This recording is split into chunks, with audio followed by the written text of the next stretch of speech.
வணக்கம் நேயர்களே. இன்றைய தினம் ஒரு தகவலில் ரொம்பவும் இம்பார்ட்டன்ட் விஷயத்தை பற்றி பேச போகிறோம்.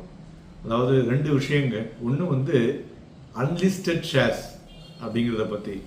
அன்லிஸ்டட் ஷேர்ஸில் ஆல்ரெடி லிஸ்டட் ஆகி அது பார்த்தீங்கன்னா அன்லிஸ்ட் ஆகிருக்கும், டீலிஸ்ட் ஆகிருக்கும். அதேமாரி ஸ்டாக்ஸ். அதை தவிர இப்போ லைக் என்எஸ்சி இந்த மாதிரி நிறைய கம்பெனிஸ் வருதில்ல. முன்னாடி வந்த ஹெச்டிஎஃப்சி ஃபினான்ஷியல் சர்வீசஸ். ஸோ இந்த மாதிரியான ஒரு கம்பெனிஸ் எல்லாமே அன்லிஸ்டட் கேட்டகரியில் இருக்குது. மெயினாக லிஸ்ட் ஆகி அன்லிஸ்டான ஸ்டாக்ஸ் நிறையா இருக்குது. அதேமாரி அதில் உள்ளே வந்தது தான் எக்ஸாவர் டெக்னாலஜி கூட. ஸோ இதை மாதிரி கம்பெனிகள் நிறைய பேர் வச்சுருப்பீங்க. அதை உங்களால் விற்கிறதுக்கு என்ன பண்ணுறதுன்னு தெரியாமல் மாட்டிகிட்டு இருப்பீங்க. உதாரணத்துக்கு எஸ்ஆர் குரூப்பில் எஸ்ஆர் ஸ்டீல் அண்ட் எஸ்ஆர் ஆயில்னு வந்தது. எஸ்ஆர் ஆயில் தான் இன்னைக்கு நயாதா எனர்ஜி. நல்லா அருமையான ரேட் போயிட்டுருக்கு. ஸோ யார் யாருக்கெல்லாம் ஃபிசிக்கலாக இருக்கோ உங்களால் அது பண்ண முடியல அப்படிங்கிற மாதிரி இருக்கிறவங்க எங்களை காண்டாக்ட் பண்ணிங்கனாக்கா அதை எப்படிங்கிறத ஹெல்ப் பண்ணுவோம்.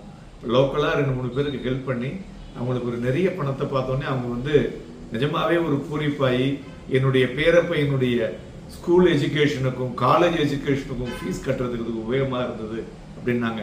அந்த சந்தோஷம் தான் பெரிய சந்தோஷங்க. இது ஒன்று. ரெண்டாவது ஐஇபிஎஃப், இன்வெஸ்டர்ஸ் எஜுகேஷன் ப்ரொடெக்ஷன் ஃபண்டு. நிறைய பேர் என்ன பண்ணுவாங்கன்னாக்கா ஒவ்வொரு ஊர்லேயும், எஸ்பெஷலி இந்த பேங்க்ல இருந்தவங்க, கவர்மெண்ட் எம்ப்ளாயில் இருந்தவங்கலாம் ரிட்டையர் ஆகிருப்பாங்க இல்லையா, அவங்க ஒவ்வொரு ஊர்லேயும் இருக்கும்போது எதையாவது ஒரு ஷேரை வாங்கியிருப்பாங்க, மறந்துடுவாங்க. அது டிவிடன் கொடுத்துட்டே இருப்பான். 7 வருஷம் நீங்கள் அந்த டிவிடெண்டை கிளைம் பண்ணலைன்னா ஆட்டோமேட்டிக்காக ஐஇபிஎஃப்க்கு போயிடும்.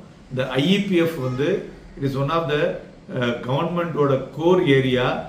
எல்லா பணத்தையும் திருப்பி கொடுக்கணும் அப்படிங்கிற மாதிரி சொல்லிட்டு இருக்காங்க. ஸோ இதுக்கும் we are helping for the customers.